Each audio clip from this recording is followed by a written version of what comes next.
సంక్షేమ పథకాలంటే ఎవడబ్బా సొమ్ము ఎవడు, ఎవడి జేబులో సొమ్ము ఎవడు. ఏదో ఇంతకుముందు జగన్ ఇస్తున్నప్పుడు ఈ మాటే అన్నది తెలుగుదేశం పార్టీ, జనసేన. కరెక్ట్. అప్పుడు అంతకుముందు కూడా నేను ప్రస్తావించాను. సంక్షేమ పథకాలు ఇవ్వటం అన్నటువంటిది ఎందుకు చేస్తున్నారంటే, రాజకీయం అనేటువంటిది కరప్షన్ అన్నటువంటిది పబ్లిక్ ఫిక్స్ అయిపోయారు. వాడు నిజంగా కరప్షన్ చేయకపోయినా కరప్టెడే అంటున్నారు. వాడు ఏ పరిశ్రమలో వ్యాపారం చేసుకుని డబ్బులు సంపాదించి ఇక్కడ పెట్టినా సరే అది రాజకీయం ద్వారా సంపాదించుకుంటున్నాడని అనుకుంటున్నాడు. ఎట్టాగా అనుకుంటున్నాడు కదా అని సంపాదించేవాడు ఒక ఎత్తు. రెండోది, జనాలకి డబ్బులు పంచకపోతే ఓట్లు వేయరు కాబట్టి. డబ్బులు పంచనోడికి అసలు ఓట్లు వేయట్లేదు, లేకపోతే మెజార్టీ ఓట్లు వేయట్లేదు. డబ్బులు పంచేవాడిని అలా అని గెలిపిస్తారంటే ఇద్దరు పంచుతున్నప్పుడు ఎవరు గెలిపిస్తారన్నటువంటిది ఇక్కడ కీలకమైనటువంటి అంశం. ఇట్లాంటి సిచ్యుయేషన్లో ఓ ప్రధానమైనటువంటి వ్యవహారం ఏంటయ్యా అంటే, ఏం మాట్లాడాలో అర్థం కాని పరిస్థితులు తయారైపోయి ఎవరిష్టం వచ్చినట్టు వాళ్ళు మాట్లాడుకుంటున్నారు. కానీ నేను అంతకుముందే చెప్పా, పబ్లిక్లో వచ్చినటువంటి ఈ ఫీలింగ్ని కంట్రోల్ చేయడం కోసం అని చెప్పేసి మనం సంపాదించుకుంటమే కాదు, పబ్లిక్ కూడా కొంత పెట్టాలి.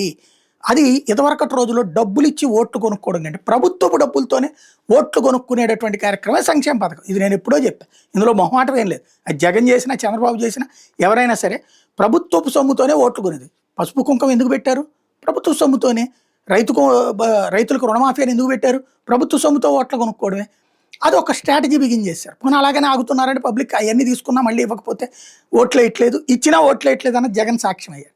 ఇప్పుడు వచ్చేటప్పటికి మన దగ్గర బాగా అంటే ఎక్కువైపోయింది కాబట్టి మన దగ్గర సిస్టమ్ లేదు, కంట్రోల్ లేదు.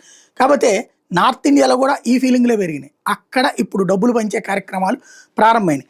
తాజాగా హర్యానాలో భారతీయ జనతా పార్టీ గవర్నమెంట్ మొన్న ఎలక్షన్స్ ముందు హర్యానాలో బీజేపీ గెలవదు అనుకున్నారు, కానీ బీజేపీ గెలిచింది. అక్కడ వరుసగా ఒకసారి కాంగ్రెస్ వస్తే ఒకసారి బీజేపీ, అటు రెండోసారి బీజేపీ వచ్చింది.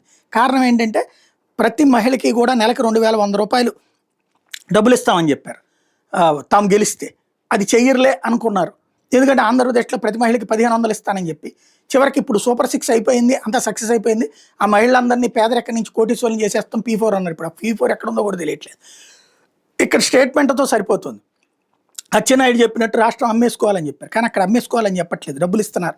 హర్యానాలో 20 లక్షల మంది మహిళలకి 2100 రూపాయలు చొప్పున డబ్బులు ఏదైతే లాడో లక్ష్మి పథకం అమల్లోకి తీసుకొచ్చారు. తద్వారా కొత్త ఫస్ట్ ఫేజ్ కింద అమలు చేస్తున్నట్టు ప్రకటించారు.